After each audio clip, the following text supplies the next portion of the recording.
the imam went and sat everybody down and took my shahada. And then they had me pray Eid Salat.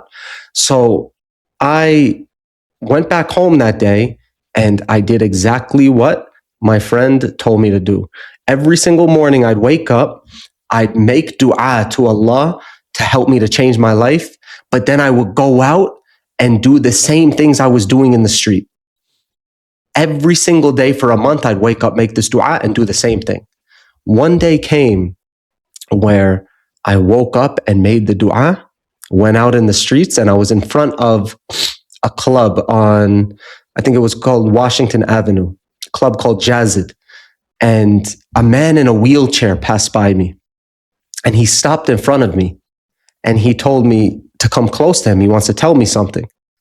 And normally, my normal behavior would be to tell him, yo, keep moving. Who are you? I don't know you.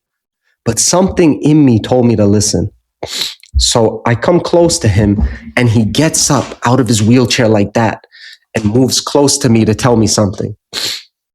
Wallahi, he comes close to me and he says, you entered Islam, but you did not fully submit.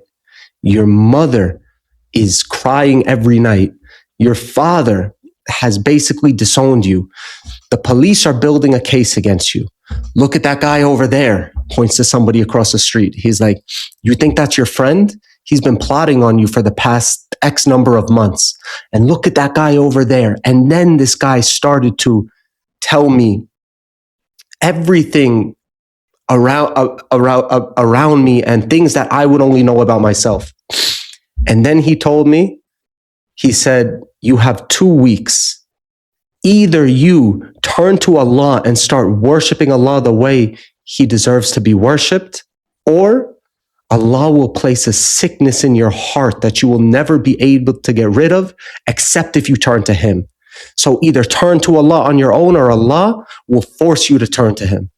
And then he went away, not knowing who this guy is. I've never been so scared in my life. And I end up going and walking home. I don't know how far I walked home. It must have been like 11 or 12 miles or something, because I just want to think, what in the world just happened? And as I'm walking home, I'm going through this conversation in my head. I'm like, what just happened? I was so scared. I was looking around like, somebody gonna come and get me? Like, what? Who did I just meet? How did he know all this about me? And I started to think to myself, how am I gonna change my life in 2 weeks? I haven't been able to change my life for how many years? And then right when I thought that, a English translation of an ayah popped in my head. And now I know the Arabic of it. It is, لا يكلف الله نفسا إلا وسعها. Yani Allah does not burden a soul beyond what it has the capacity to bear. Subhanallah. So I said to myself, okay, if this is true and I believe this wholeheartedly, I should believe that Allah has the power, has the ability to help me change, even if it's overnight.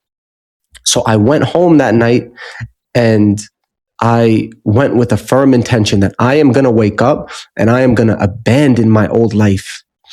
And again, I went home, I went to sleep, I looked up, when is the first prayer tomorrow? I'm like, oh, wow, this is early. What am I going to do? Anyways, I set my alarm for it. I get up, I start praying it with the little booklet they gave me at the mosque when I became Muslim, just reading the transliteration and doing what it told me to do.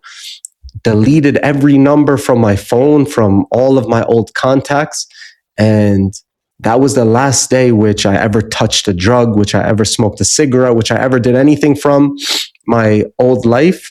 And I started to be primed to go out and set out in the path of seeking knowledge. Alhamdulillah.